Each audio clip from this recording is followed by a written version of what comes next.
Hello, everyone. Welcome to our Friday live chat. Today, we're going to talk about compassion.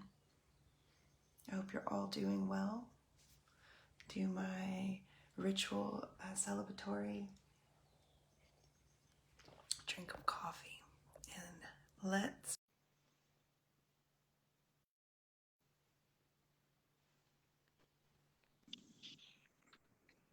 Hey, Hi, hey. Ashley. Hi. So good to see You you. too, as always. Happy Friday. Happy Friday. Oh, I'm trying to scoot back here. Nice. So today we are going to chat about compassion. Compassion. Maybe let's start with a settling exercise. Yeah, let's do that. Okay. Hi, Janice. We're going to start with the settling exercise. Let's take a deep breath in. Deep breath out. Let's lift those shoulders and roll them back. Oh, move your head to the right and the left, forward and back, round and round, whatever feels good. Let's take another deep breath in and out. Welcome. Oh, it's always so nice. Thank you.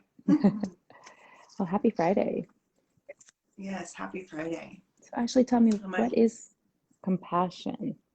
Compassion. Well, so we've talked about self-compassion for the last few weeks and showing ourselves kindness. And compassion is when we extend that compassion out from ourselves to the rest of the world, whether that's an individual or a group or the entire world as a whole.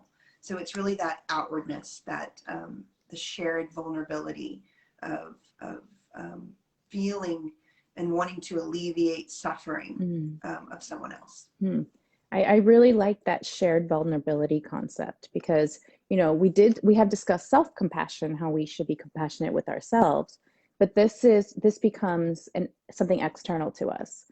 You know, realizing that or feeling that compassion for, like you said, someone else or our community. And there's this community aspect to it, kind of similar to gratitude. Yeah. Definitely. And, you know, I think with compassion, the interesting thing is that the word empathy is very popular right now, and showing empathy and leadership and empathy and parenting and empathy and teaching. I mean, just empathy, where empathy is feeling, right? It's, or feeling someone else is maybe suffering, or at least trying to understand their suffering. But compassion is different. And that's why it's hard to empathize with yourself, because you're really just kind of feeling the feeling of suffering or pain and trying to understand it, where compassion really is a step more than empathy. It's extending that kindness, or it's this call kind of to action, whether we act on it or not. It is this this recognition and this kind of desire to alleviate the suffering. Yeah, almost a motivation to want to alleviate suffering from someone else. But whether you act on it or not is a different story, like you said. But it's the emotion, I think, and that goes back to the collective and really feeling connected to those outside of ourselves through this desire to help, this desire, this motivation to help and alleviate some, you know, the pain that we're feeling. I think we felt a lot of that during COVID. You know, I think as a collective, as a world, really, we have experienced something that is painful, that is, you know, hurtful, and some of us have really stepped up, and you see all these volunteers. You know, these counties have too many volunteers. We want to alleviate our community's suffering.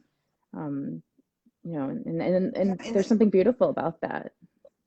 There is something beautiful about that. I think that, you know, as we were talking about self-compassion, there's this kindness approach, but also the mindful awareness of what you're feeling, but that common humanity, realizing that everyone suffers. It doesn't matter your race, your age, your class, your job. It doesn't matter.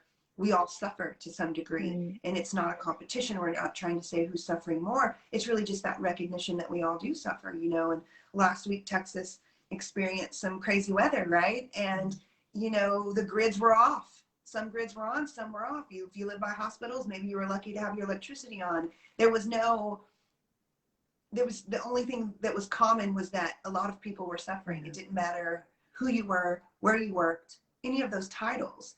There was this common suffering, and there was so much compassion that I saw as well. My mom was saying that, you know, they have a Facebook group in their neighborhood, and, you know, somebody didn't have formula for their baby. And the next thing you know, somebody had some, and they're sharing, and a guy's riding around on a four-wheeler with wood, delivering it to families that don't have any wood, that do have chimneys, that don't have electricity. And so compassion can be this call to action and actual action where you are doing things to help alleviate suffering. And this is where Tara Brach, one of the leading researchers in like radical compassion, says that the alchemy of compassion is empathy and kindness.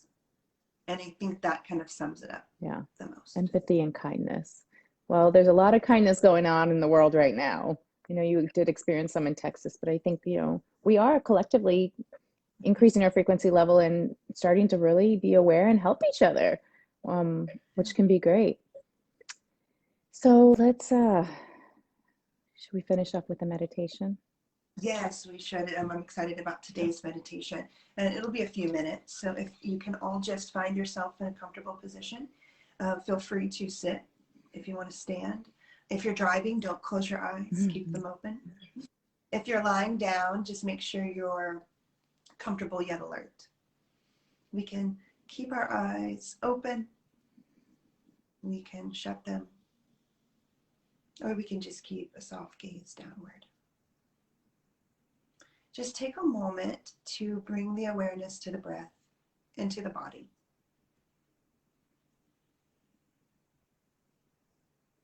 No need to change anything. Just notice how you're feeling.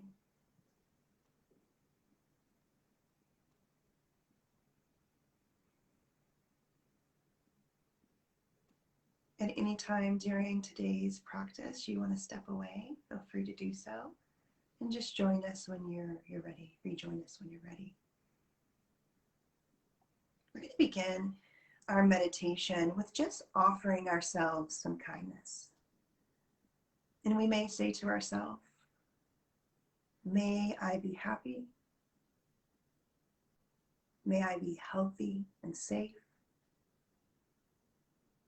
May I live with ease. And just repeat those phrases over if they resonate with you. May I be happy.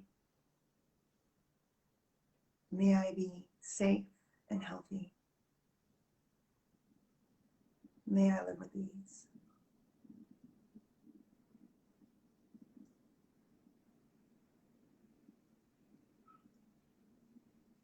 And now we're going to just shift the awareness from ourselves to someone that we care deeply about. That can be a family member, a friend, a pet. And we're going to extend some kindness and compassion to that being. And we may just want to say, may you be happy. May you be safe and healthy. May you live with ease. May you be happy. May you be healthy and safe. May you live with ease.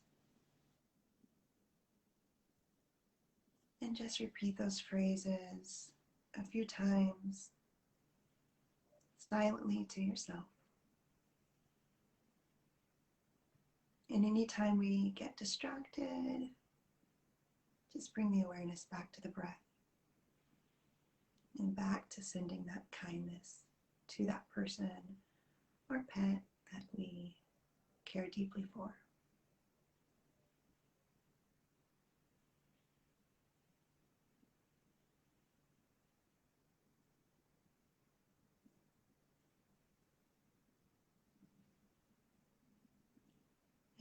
we are going to just shift our awareness to the entire world, to everyone, to those that we know and those that we don't know. And we may say to ourselves, may all be happy. May all be healthy and safe.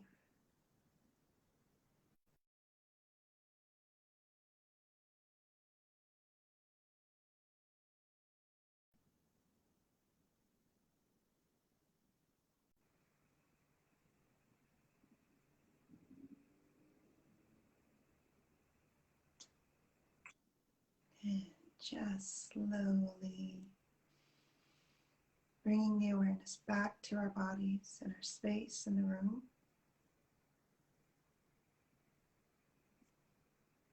Sealing our meditation by once again offering ourselves some kindness. May I be happy. May I be healthy and safe. And may I live with ease. When we're ready, we can slowly start to awaken the body, opening the eyes, stretching, whatever feels good. And welcome back. Thank you. I hope you all can feel a little compassion for yourselves and some others today. It was a pleasure. Follow us on social media for the latest tips and tools on how to integrate some mindfulness into your life. And as always, we wish you well and hope to see you soon. Thank you, Ashley. Thank you.